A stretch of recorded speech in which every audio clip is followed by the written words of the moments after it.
Hello friends, તમારું સ્વાગત છે મારી ચેનલમાં. આજે આપણે બનાવીશું એકદમ સરસ મજાની ટેસ્ટી ફરાળી ડીશ. તો ચલો બનાવીએ. તો અહીંયા આપણે સામગ્રી બધી લઈ લીધી છે. તો આપણે 1/3 કપ જેટલો અહીંયા મોરૈયો લીધો છે. તો મોરૈયો આપણે એકદમ ઝીણો આવે એ પણ ઘણા લે છે અને ઘણા આવો દાણાવાળો પણ લે છે. તો ઝીણો હોય એને બધા મોરૈયો કહે છે અને આને કદાચ સામો કહે છે. તો આપણે અહીંયા એને 1/3 કપ લીધો છે. તો બહુ ઝાઝી ક્વોન્ટિટીમાં આપણે નથી બનાવવાના. તો એમાં એડ કરવા માટે આપણે એક મોટું બટેકું લીધું છે અને 2 મરચાં લીધા છે અને આપણે 2 થી 3 ચમચી જેટલા સિંગદાણા લીધા છે. તો હવે આને આપણે સાઈડ પર મૂકીશું અને મોરૈયાને આપણે સરસ મજાના 2 થી 3 પાણીએ ઓળવાઈ લેશું. એટલે ઓળવાઈ લેશું એનો મતલબ એમ કે આપણે ગમે ત્યારે મોરૈયાને જોયો હોય તો એમાં કોઈ પણ નાની એમથી ઝીણી કાંકરી આપણને દેખાઈ ના હોય તો આવી રીતના કરીને આપણે કરીએ ને તો એમાં જે કાંકરી રહી ગઈ હોય એ સરસ અંદરથી નીકળી જાય છે. તો આવી રીતના હાથ કરીને કરવાનું એટલે કાંકરી હોય ને તો એ ઉપર આવી જાય છે.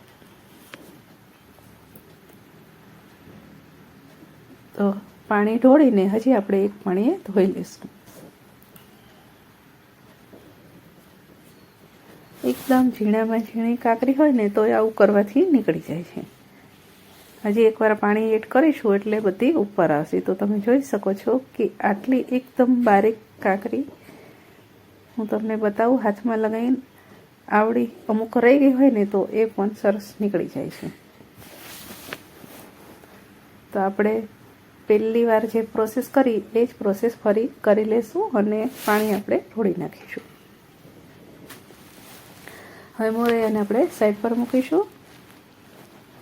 તો હવે બટેકાની છાલ કાઢી લઈશું અને મરચાંને આપણે સરસ મજાના ધોઈને કાપી લઈશું. તો આપણે બટેકાને અને મરચાંને સરસ ધોઈ લીધા છે અને આપણે એક વાટકીમાં પાણી લઈ લીધું છે જેથી આપણે બટેકાના ટુકડા કરીએ તો એ બ્લેક ના થઈ જાય. તો સૌથી પહેલાં આપણે બટેકાની એકદમ પાતળી છાલ કાઢી લઈશું. તો છાલ આપણે સરસ મજાની કાઢી લીધી છે. તો હવે એના 4 ભાગ કરીશું અને પછી એકદમ પાતળા આપણે કાપીશું કેમ કે મોરૈયો તરત જ ચડી જાય છે. એટલે બટેકા આપણે પાતળા કાપશું ને તો એ કાચા નહીં રહે. એટલે બટેકાને આપણે એકદમ પાતળા કાપવાના.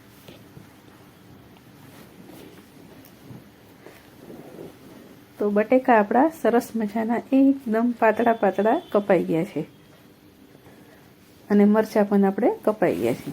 તો હવે આપણે ગેસ ચાલુ કરીશું અને આપણે કુકર મૂકીશું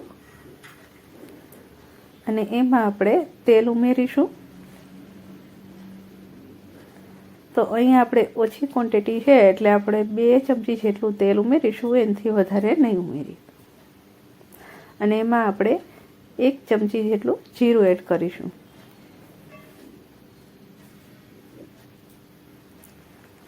અને જીરું આપણું આવી જાય પછી તરત જ આપણે એમાં મરચાં એડ કરીશું. તો અહીંયા આપણે એકદમ બ્લેક કલરનું જીરું થઈ જાય ત્યાં સુધી નથી રાખવાનું. સહેજ અમથું ગરમ તેલ થાય એટલે તરત આપણે મરચાં અંદર નાખી દઈશું અને પછી સિંગદાણા એડ કરી દઈશું અને બટેકા જે આપણે પાણીમાં રાખ્યા હતા એનું પાણી એકદમ નિતારીને એને કોરા કરી લઈશું અને એને પણ એડ કરી દઈશું અને આવી રીતના ઉપર નીચે કરીને આપણે એને સરસ મજાના 1 મિનિટ જેવું શેકી લઈશું. અને ગેસની ફ્લેમને આપણે બંધ કરી દઈશું, નહીંતર આપણા બટેકા અંદર નીચે ચોંટી જશે. તો હવે બધું સરસ મિક્સ કરી લઈશું. આમ કરવાથી કોઈ બટેકું નીચે ચોંટી ગયું હોય તો એ સરસ અંદરથી નીકળી જાય. તો હવે આપણે મસાલા એડ કરી દઈશું. તો સૌથી પહેલાં આપણે હળદર એડ કરીશું. તો આપણી ક્વોન્ટિટી એકદમ ઓછી છે મોરૈયાની એટલે આપણે એકદમ ચપટીક જેટલી હળદર એડ કરી છે અને મરચું આપણે અડધી ચમચી એડ કર્યું છે. અહીંયા આપણે સિંધવ મીઠું એડ કરીશું. તો ઘણા લોકો કહેશે કે મીઠું તો થોડું ખવાય, તો અમારે અહીંયા મીઠું પણ ખાય છે અને હળદર પણ ખાય છે એટલે હળદર પણ એડ કરી છે અને અહીંયા સિંધવ મીઠું છે જે ફરાળી મીઠું આવે એ છે. તમે ખાતા હોય તો નાખવાનું અને ના ખાતા હોય તો નહીં નાખવાનું. તો તમારે સ્કીપ કરી દેવાનું. તો આપણે સ્વાદ અનુસારે મીઠું એડ કર્યું છે અને એકદમ ચટપટી બનાવવા માટે આપણે એમાં 1 ચમચી ખાંડ એડ કરીશું. તો ખાંડ પણ તમારે એડ કરવી હોય તો જ કરવાની, નહીંતર સ્કીપ કરી દેવાની. તો ખાંડ અને મીઠું આવી રીતના બધું કરવાથી એકદમ સ્પાઇસી અને સરસ મજાની મીઠી એકદમ ચટપટી બને. તો હવે બધી વસ્તુને સરસ મજાની મિક્સ કરી લેશું. તળિયે આપણો જે મસાલો ચોંટી ગયો હોય એને આવી રીતના સરસ મજાનું આપણે એક રસ બટેકા સાથે કરી લઈશું. તો સરસ મજાનું એકદમ મિક્સ થઈ ગયું છે. તો હવે આપણે મોરૈયાને એડ કરી દઈશું.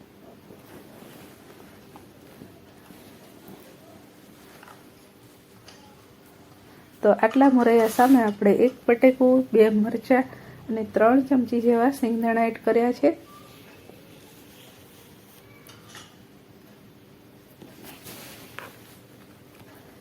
ઘણા આને સામો પણ કહે છે અને ઘણા મોરૈયો પણ કહે છે.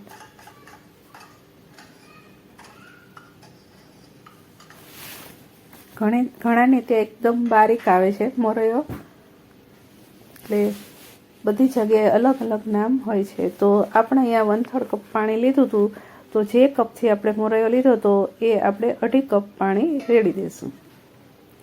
તો 1 કપ આપણે મોરૈયા સામે આપણે 2.5 કપ જેવું પાણી એડ કરીશું.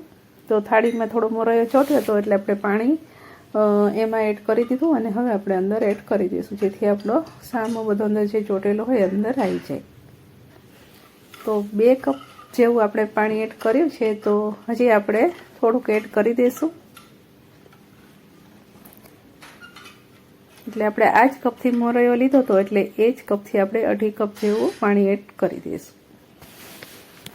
તો હજી થોડુંક એડ કરવું પડશે. આપણે 2 કપ એડ કર્યું એટલે હજી થોડુંક આપણે એડ કરી દઈશું. અમુક વાર મોરૈયાની ક્વોલિટી ઉપર આધાર રાખે છે. ઘણીવાર વધારે પાણી પીવે છે ને ઘણીવાર ઓછું પીવે છે. તો બધું મિક્સ સરસ થઈ ગયું છે પાણી ને બધું, એટલે હવે આપણે ઢાંકણ બંધ કરી દઈશું અને આની આપણે 5 વિસલ વગાડી લેશું. તો 5 વિસલમાં તો એ સરસ મજાનું થઈ જાય છે. તો ગેસની ફ્લેમને આપણે મીડિયમ રાખીશું, બહુ ફાસ્ટ નહીં રાખીએ. તો 5 સીટી વગાડી લેશું. તો સીટી વાગે ત્યાં સુધીમાં આપણે આગળની પ્રોસેસ કરીશું.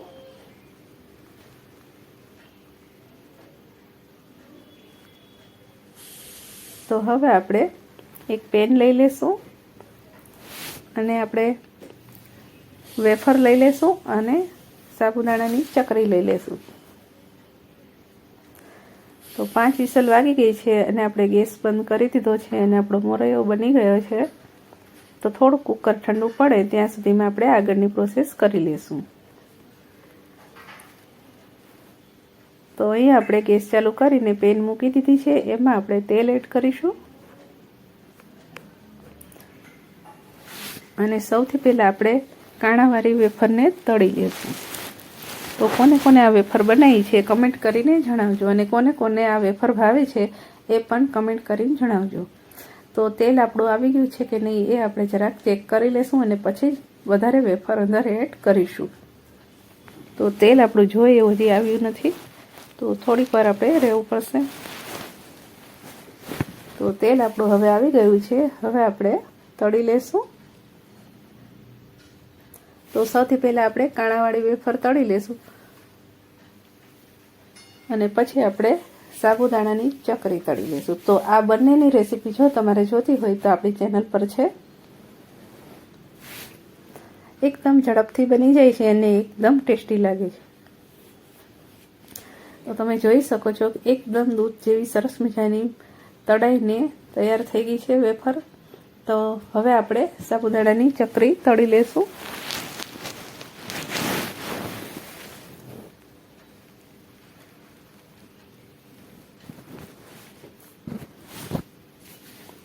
સાબુદાણાની ચકરી પણ એકદમ સફેદ દૂધ જેવી સરસ મજાની તળાઈ ગઈ, જોઈ શકો છો કે સરસ મજાની તળાઈને બહાર આવી ગઈ છે. તો હવે આપણે બધી ચકરીને તળી લેશું.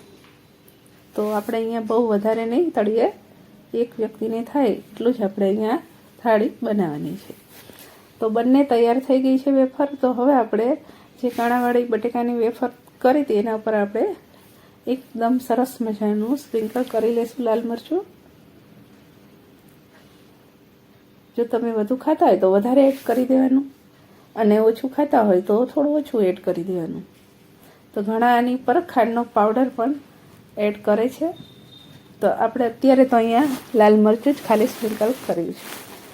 તો બંને તૈયાર છે. તો હવે આપણે કુકર પણ થોડુંક ઠંડુ પડ્યું છે, બહુ ઠંડુ નથી પડ્યું, પણ આપણે હવે એને ખોલી લઈશું.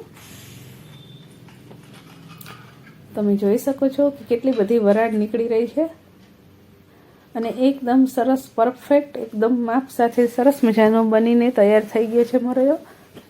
તો હું એમાં ચમચો પણ તમને ફેરવીને બતાવીશ કે ક્યાંય આપણો મોરૈયો ચોટ્યો નથી, અને સરસ મજાનો એકદમ ખીલેલો બનીને તૈયાર થઈ ગયો છે. તો હવે આપણે એને પણ સર્વ કરી લઈશું.